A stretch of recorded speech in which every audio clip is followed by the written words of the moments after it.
الحمد لله كلما حمده حامد وأشهد أن لا إله إلا الله كلما شهد له شاهد وأشهد أن سيدنا ونبينا محمدا عبده ورسوله أما بعد قال الله تعالى ولا تحسبن الله غافلا عما يعمل الظالمون انما يؤخرهم ليوم تشخص فيه الابصار۔ برادران اسلام، اللہ رب العزت نے صاف صاف فرمایا کہ ہرگز یہ نہ سمجھو، ایسا ہرگز نہ سمجھو کہ ظالموں کے کرتوتوں سے اللہ بے خبر ہے، وہ تو ان کو ڈھیل دے رہا ہے، مہلت دے رہا ہے اس دن کے لیے جس دن آنکھیں پتھرا جائیں گی، ڈرنے اور خوف کرنے کا دن ہوگا۔ اللہ رب العزت نے اس زمین پر کفر کو تو مہلت دی ہے، قیامت تک رہنے کے لیے مہلت دی ہوئی ہے، لیکن ظلم کو زیادہ دن کے لیے مہلت نہیں دیتا ہے، لمبی مہلت نہیں دیتا ہے۔ جب ظلم حد سے بڑھتا ہے تو پھر بہت جلد ظالموں کو ان کی سخت پکڑ کی جاتی ہے اور ان کو سخت انجام سے دوچار کیا جاتا ہے۔ قرآن مجید میں انسانی تاریخ کو اسی طرح سے بیان کیا گیا ہے۔ فرعون ظلم کا استعارہ، بہت بڑا ظالم، جس نے پوری قوم کو، بنی اسرائیل کو کے سلسلے میں یہ حکم جاری کر دیا تھا کہ ان کے سارے نرینہ بچوں کو قتل کر دیا جائے، ذبح کر دیا جائے، اور عملاً ایسا ہو رہا تھا۔ اس کے سلسلے میں اللہ رب العزت نے ارشاد فرمایا فَأَخَذْنَاهُ وَجُنُودَهُ، ہم نے اسے اور اس کے لشکر کو پکڑ لیا، فَنَبَذْنَاهُمْ فِي الْيَمِّ، سمندر میں ان کو ڈبو دیا، فَانظُرْ كَيْفَ كَانَ عَاقِبَةُ الظَّالِمِينَ، دیکھو کہ ظالموں کا انجام کیسا ہوتا ہے۔ قوم ثمود نے ظلم کی حد کر دی تو فرمایا وَأَخَذَ الَّذِينَ ظَلَمُوا الصَّيْحَةُ فَأَصْبَحُوا فِي دِيَارِهِمْ جَاثِمِينَ، یہ ظالموں کو ایک چیخ نے پکڑ لیا، آسمان سے ایک زور کی چیخ آئی، ایک زور کی آواز آئی، اور اس نے ظالموں کو اس طرح سے گرفتار کیا کہ اس کے بعد پھر وہ سارے بے سود اپنے گھروں میں پڑے ہوئے تھے۔ حضرات، اللہ تعالیٰ کو ظلم پسند نہیں ہے۔ اللہ اپنے بندوں کو خطاب کرتے ہوئے کہتا ہے کہ یا عبادی، اے میرے بندو، تمام انسانوں کو خطاب کرتے ہوئے کہتا ہے، انسانوں کا خالق، انسانوں کا مالک، انسانوں کا رب، یا عبادی انی حرمت الظلم علی نفسی، میرے بندو، میں نے ظلم کو اپنے اوپر حرام کر لیا ہے۔ اللہ تعالیٰ کسی پر ظلم نہیں کرتا ہے، تو فرمایا کہ انی حرمت الظلم علی نفسی، میں نے اپنے اوپر ظلم کو حرام کر لیا ہے، وجعلتہ بینکم محرما، اور تمہارے درمیان ظلم ہونے کو بھی میں نے حرام کر دیا ہے کہ تم آپس میں ایک دوسرے کو ظلم کرو، تو اسے میں نے حرام کیا ہے۔ فلا تظالموا، ایک دوسرے پر ظلم مت کرو۔ جب تمہارا رب یہ فیصلہ کر چکا ہے کہ وہ کسی پر ظلم نہیں کرے گا، جب تمہارے رب نے تمہیں تاکید کی ہے کہ ایک دوسرے پر ظلم نہ کرنا، ظلم حرام ہے، سب کے لیے حرام ہے، تو پھر ایک دوسرے پر ظلم نہ کرو۔ حضرات، ظلم کے سلسلے میں یہ اس کائنات کو بنانے والے کا موقف ہے، اسے ظلم پسند نہیں ہے، اور وہ ظلم کو زیادہ دیر تک ہونے نہیں دیتا ہے، اور ظالموں کی وہ سخت پکڑ کرتا ہے، اور آخرت میں ظالموں کے لیے بہت سخت عذاب ہے۔ اللہ رب العزت کا ارشاد ہے کہ الا لعنت اللہ علی الظالمین، سن لو، خبردار، ظالموں پر اللہ کی لعنت، ظالموں پر اللہ کی لعنت ہے۔ اس ملک کی یہ، ہمارے ملک اور ہمارے اس وطن کی یہ بدنصیبی ہے، یہاں پر مختلف شکلوں میں ظلم رائج ہے، اور مختلف لوگ مختلف لوگوں پر ظلم کے نمونے پیش کرتے رہتے ہیں۔ ظلم یہاں واقعات کی صورت میں نہیں بلکہ معمولات کی صورت میں ہے، اور مختلف طریقوں سے ہے۔ کبھی خبر آتی ہے عورتوں پر ظلم ہونے کی، کبھی خبریں آتی ہیں یہاں کے دلتوں پر ظلم ہونے کی، اور پھر مسلمانوں پر ظلم ہونے کی خبریں تو آئے دن آتی رہتی ہیں، اور ادھر اور زیادہ ہو گئی ہیں۔ موب لنچنگ کے واقعات کی بہت ہی شرمناک تصویریں اور ویڈیو سامنے آتے رہے۔ پھر ابھی جو حال میں آسام میں کل صورتحال پیش آئی، اس نے تو انسانیت کا سر شرم سے جھکا دیا۔ ایک طرف تو ایک جگہ رہنے والے تقریباً 5000 افراد کو بالکل وہاں سے رگیٹ کر نکال کر آسمان کے نیچے بغیر شیلٹر کے، بغیر کھانے پینے کے سامان کے، آسمان کے نیچے ان کو بے یار و مددگار چھوڑ دیا گیا۔ یعنی یہ کتنا بڑا ظلم ہے کہ جو لوگ معمولی، بہت ہی کمزور، غریبی والے سائے کے تحت زندگی گزار رہے تھے، کچے مکانوں میں رہ رہے تھے، ان کو وہاں بھی نہیں رہنے دیا گیا اور کھلے آسمان کے نیچے چھوڑ دیا گیا۔ اور اس کے بعد پھر جو ہوا، پولیس نے جو تشدد کیا، اس کی بھی داستانیں آپ کے سامنے آئی، اور اس کے بعد وہ جو صورت، وہ جو تصویر ویڈیو اور فوٹوز کی شکل میں سب نے دیکھی، وہ تو دل کو دہلا دینے والی ہے کہ کیا انسان اتنا گر سکتا ہے؟ کیا ایک ظالم اپنے ظلم کی اس حد کو پار کر سکتا ہے؟ تو وہ ملک جہاں پر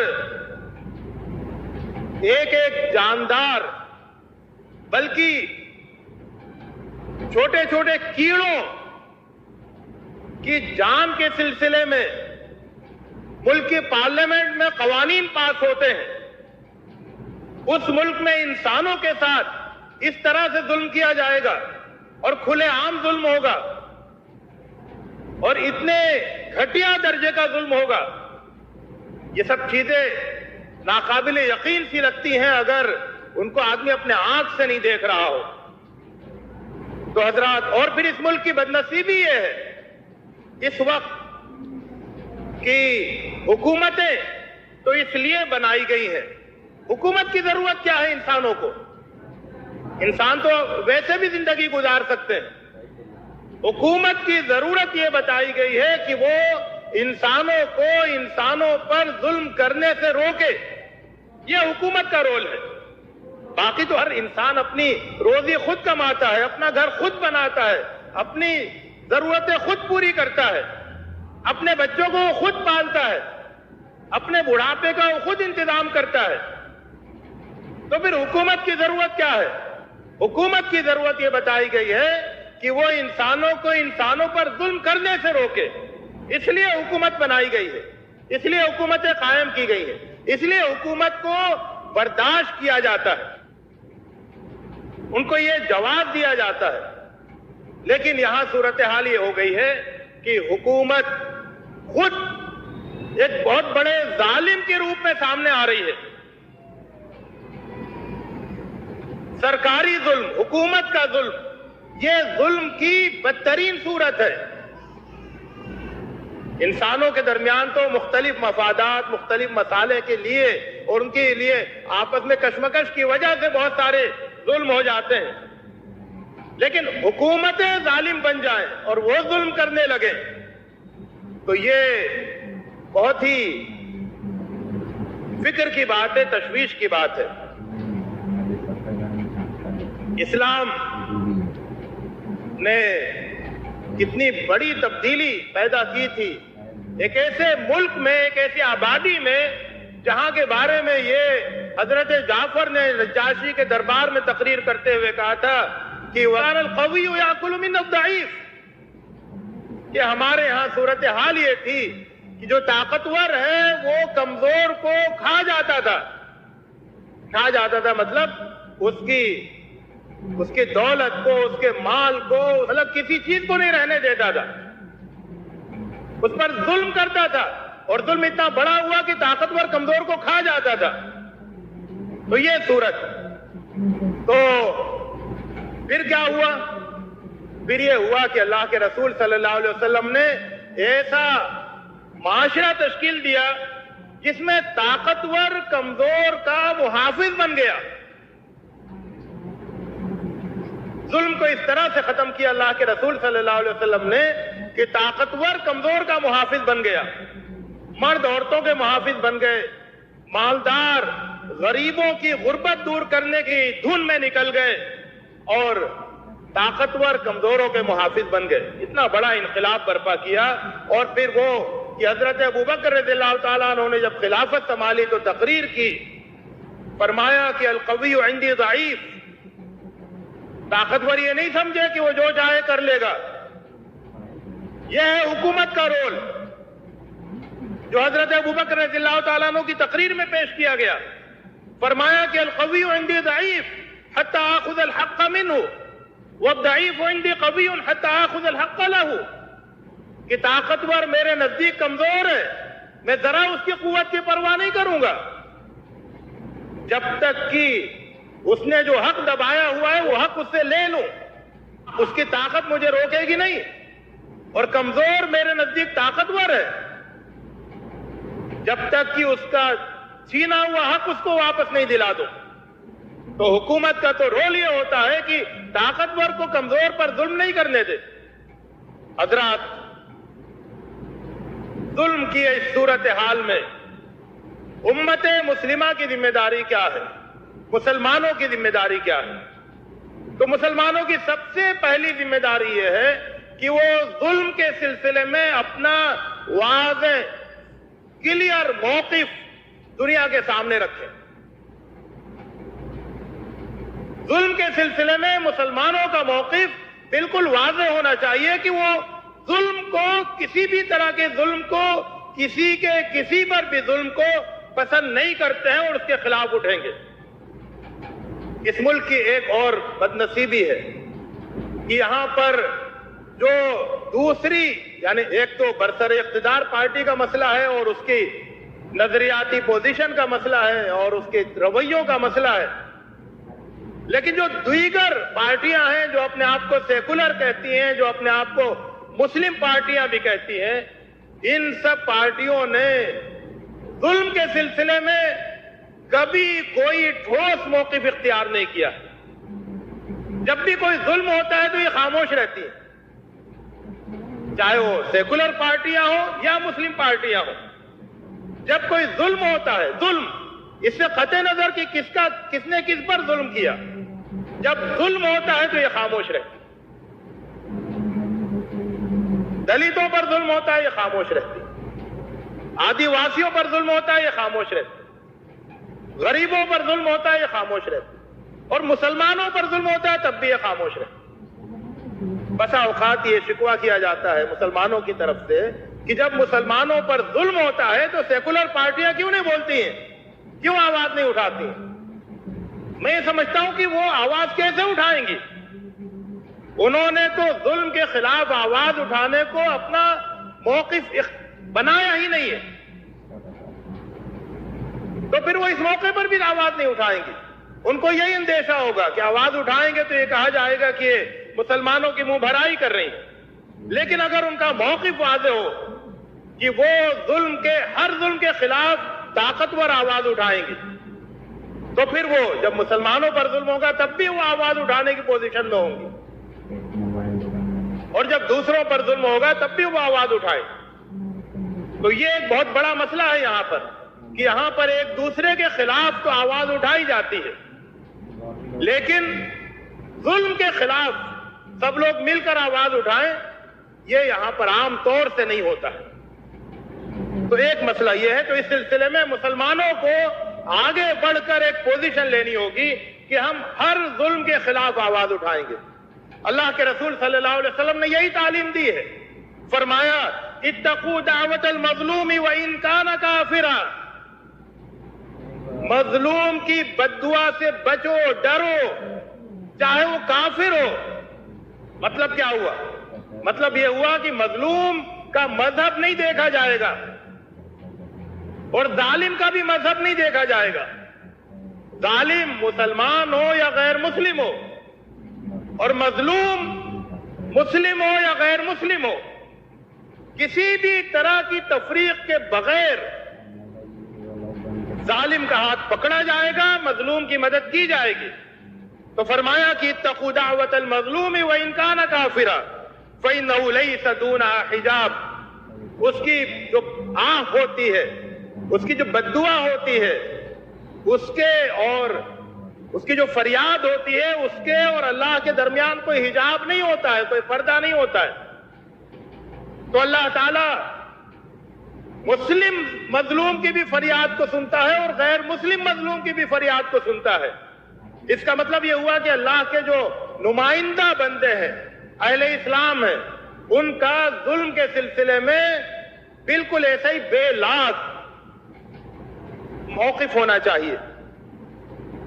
حضرات، ہمارا موقف یہ ہونا چاہیے جو قرآن مجید میں فرمایا گیا کہ وَلَا تَرْكَنُوا إِلَى الَّذِينَ ظَلَمُوا فَتَمَسَّكُمُ النَّارُ، ظلم کرنے والوں کی طرف تمہارا میلان، جھکاؤ ہرگز نہیں ہونا چاہیے، ورنہ پھر آگ کا ایندھن تمہیں بھی بننا پڑے گا۔ تو صرف یہ نہیں کہ ظلم نہیں کرنا ہے، ظالم کی طرف جھکاؤ بھی نہیں ہونا ہے، اور ذرا سا جھکاؤ نہیں ہونا ہے، چاہے ظالم کوئی بھی ہو۔